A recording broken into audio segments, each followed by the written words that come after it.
Hello everyone, कैसे हैं आप सभी लोग। तो वेलकम करती हूँ आप सभी लोगों को आज के ब्लॉग में। और जैसा कि हम सभी लोग प्रिपरेशन की जर्नी में जुड़े हुए हैं, तो आज मेरी यूट्यूब फैमिली में 100 मेंबर्स हो गए हैं। तो इसलिए आप सभी लोग को शुक्रिया करना मेरे जैसे बहुत सारे लोग हैं जो कि इस प्रिपरेशन जर्नी में हमारे साथ जुड़े हुए हैं। तो हमारे सारी फैमिली मेम्बर्स को मैं ये बोलना चाहती हूँ कि आप सभी लोग अपनी तैयारी जैसे कर रहे हैं उसी हिसाब से करते रहिए। और अभी भी पीएससी की तरफ से एक न्यूज़ आई है कि वहाँ के जो राज्य सरकार है उन्होंने, ये न्यूज़पेपर में आई थी, मैंने कटिंग देखी थी, तो ये 80,000 शिक्षक मीन्स वैकेंसी आने वाली है। उन्होंने बोला है कि 80,000 शिक्षकों की भर्ती होगी इस TRE 4.0 में।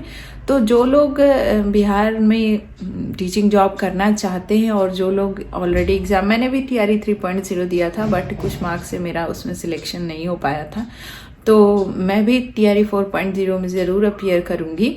और आप लोगों को भी सजेस्ट करती हूँ कि इस बार सीटों की संख्या बहुत ज़्यादा है, तो जो लोगों ने फॉर्म फिल किया था पहले वो लोग तो ज़रूर ही करें, जो लोगों ने नहीं किया था वो भी इस फॉर्म को फिल कर सकते हैं और जाके एग्ज़ाम दे सकते हैं। इस बार सिलेक्शन के चांसेस थोड़े ज़्यादा है क्योंकि सीट्स 80,000 बताई जा रही हैं। और बाकी रही यूपी गवर्नमेंट की बात, तो यूपी गवर्नमेंट में भी ऐसा देखा जा रहा है कि वैकेंसियाँ आने वाली हैं और जो लोग प्रिपरेशन में पहले से हैं वो लोग और अपनी रिवीजन और ये सबको प्रैक्टिस सेट पे ध्यान दें। जो लोग पहले से रिवीजन नहीं कर रहे हैं उनको मैं यही बताना चाहूँगी कि अपना पहले सिलेबस ले लें। सिलेबस को अभी भी बहुत समय है, आप कंप्लीट कर सकते हैं।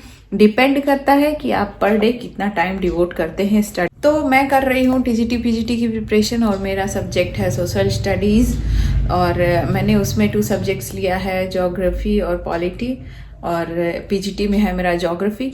तो इसलिए मैंने ये सिलेबस रखा था। देखिए, मैंने एक बुक से ये सिलेबस, वैसे तो मैं प्रिंट आउट भी निकाल सकती थी पर मेरे पास एक बहुत पुरानी बुक थी जो कि मीन्स जिसकी अच्छी कंडीशन नहीं थी, तो उसका सिलेबस मैंने रख लिया है अपने पास। और इस बुक में मैं जितना, इस सिलेबस में मैं जितना पढ़ती हूँ उसको अंडरलाइन करते जाती हूँ। तो इसके हिसाब से मेरा अभी इंडियन ज्योग्राफी में कुछ टॉपिक रह जा रहा था, उसी को मैं अभी कंप्लीट कर रही हूँ।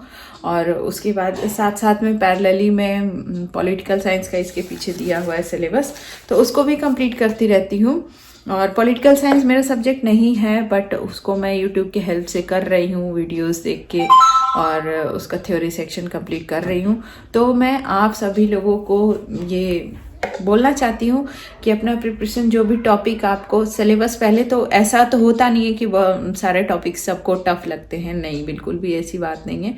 कुछ ही टॉपिक्स होते हैं जो आपको टफ लगते हैं और बाकी टॉपिक्स आप ऑलरेडी पहले से पढ़ चुके होते हो। तो जो आप पढ़ चुके हैं उन सब टॉपिक्स को एक बार रिवाइज कर जाइए, और जो टफ लग रहा है उसको यूट्यूब की हेल्प से या गूगल सर्च से, जैसे भी आप चाहते हैं, या आप जानते हैं कोई आपके नज़र में कोई नॉलेजेबल पर्सन है तो उसकी हेल्प से, आप जहाँ से भी करना चाहते हैं उस टॉपिक को, उसका कंसेप्ट क्लियर करिए। और हमारे पास एक बहुत अच्छा चांस है, अभी वैकेंसीज आने वाली हैं और हमने ऑलरेडी 2022 वाला फिल कर रखा है। इसके बाद नई वैकेंसी भी आएगी बट नई वैकेंसी में फाइट और ज़्यादा होगी। तो इसलिए आप लोग प्रिपरेशन अपनी फुल्ली मतलब करें और इसमें भी अपीयर हो और नेक्स्ट आने वाले एग्ज़ाम में भी अपीयर हो। यदि हम प्रिपरेशन की बात करें तो प्रिपरेशन में जितने भी लोग जुटे हुए हैं उन लोगों में बहुत सारा ये माइंड पे लोड ले लेते हैं कि मैं तो बस 2-3 घंटे पढ़ रही हूँ और हमारे सामने वाला या मेरा फ्रेंड 8 घंटे पढ़ रहा है, दिन भर बैठा रहता है, पूरे 12 आवर्स की स्टडी कर रहा है। बहुत बार ऐसा होता है कि हम जैसे एक वीक में 3 डेज़ और 4 डेज़ बहुत अच्छे से पढ़ाई कर लिए और उसके बाद जो 4 डेज़ पढ़ाई कर लिया, फिर जो बचे हुए 3 डेज़ है उसमें क्या किया, उसको कैसे वेस्ट कर दिया और पता ही नहीं चलेगा। तो कंसिस्टेंसी होनी चाहिए, ये बहुत ही मतलब इम्पॉर्टेंट पॉइंट है हमारी जर्नी का। तो 1 घंटे मत देखिए, आप टॉपिक्स जो भी सिलेक्ट कर रहे हैं रोज़ पढ़ने के लिए उसको डेडिकेटली फिनिश करिए। आप आवर्स पे मत चाहिए कि मैं उसने 7 आवर्स की स्टडी की तो मैं भी 7 आवर्स ही करूँगी। और एस्पिरेंट्स में ये भी बहुत ज़्यादा मीन्स उनके लिए कष्ट की बात रहती है कि मैं सुबह नहीं उठ पाती हूँ, सुबह कैसे पढूँ। तो जो लोग सुबह नहीं उठ पाते हैं, अगर वो कंफर्टेबल फील करते हैं रात को ही पढ़ना, तो नाइट में ही स्टडी करके अपना टॉपिक्स को फिनिश करके सोइए। कोई मतलब ऐसा हार्ड एंड फास्ट रूल नहीं है कि मॉर्निंग में ही करना है। जिसको जब सूटेबल लगे उस टाइम ही अपनी स्टडीज़ को कंप्लीट करें, बट इतना होना चाहिए कि हमारा डेली बेसिस पे टारगेट्स फुलफ़िल होने चाहिए, अदरवाइज़ हम रेस में पीछे ही रह जाएंगे। अभी जितने लोगों का सिलेबस कंप्लीट नहीं हुआ है, पूरा फोकस लगाइए, पूरी जान लगा दीजिए सिलेबस कंप्लीट करने में। और फरवरी से स्टार्ट करेंगे हम अपनी प्रैक्टिस। जनवरी लास्ट तक हमने डिसाइड किया है कि अपने सिलेबस को फिनिश कर लेंगे और फरवरी से बस प्रैक्टिस। विंटर्स के टाइम में आलस बहुत होता है और बहुत ज़्यादा नींद आती है, और बाकी सबको घर में सबको रेस्ट करते हुए देख के ऐसा लगता है कि हम भी थोड़ी देर रेस्ट करते हैं, बट हमारे पास रेस्ट करने का टाइम नहीं है, क्योंकि हम एक रेस में जैसे समझ लीजिए दौड़ रहे हैं, हमने रेस्ट किया तो फिर हम उसे रेस से बाहर हो जाएंगे। तो इसलिए हमारे पास ज़रा सा भी समय नहीं है कि हम रेस्ट कर सकें। हमें जो भी टाइम मिलता है उसको स्टडीज़ में ही डेडिकेट करना है। ये मैटर नहीं करता है कि हम कहाँ पढ़ रहे हैं, कब पढ़ रहे हैं, कैसे पढ़ रहे हैं, बस हमें अपनी स्टडीज़ को ही फोकस करना है। जब भी टाइम मिले तो ट्राई करिए कि अपने पढ़ाई पे मतलब पढ़ाई को ही डिवोट कर पाएँ। और यूपी में भी कुछ सीट्स आने वाली हैं, ऐसा न्यूज़पेपर्स की कटिंग में शो हो रहा है कि न्यू वैकेंसी में आने वाली हैं यूपी में भी। तो ऐसा बता रहे हैं लोग कि उसका सिलेबस भी चेंज होगा।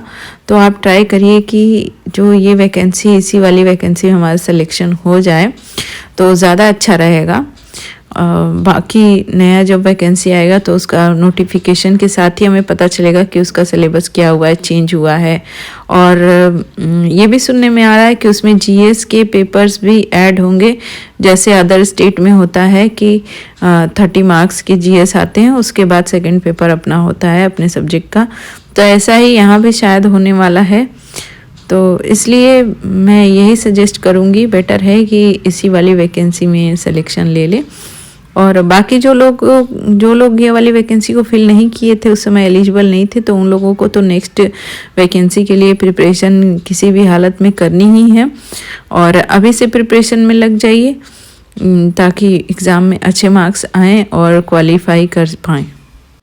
तो आई होप कि आप सभी लोग अपने स्वास्थ्य का अच्छे से ध्यान रख रहे होंगे, और साथ साथ ही अपने स्वास्थ्य की तरह अपनी पढ़ाई का भी ध्यान रख रहे होंगे, और एक अच्छी दिशा में अपनी पढ़ाई को ले जा रहे होंगे।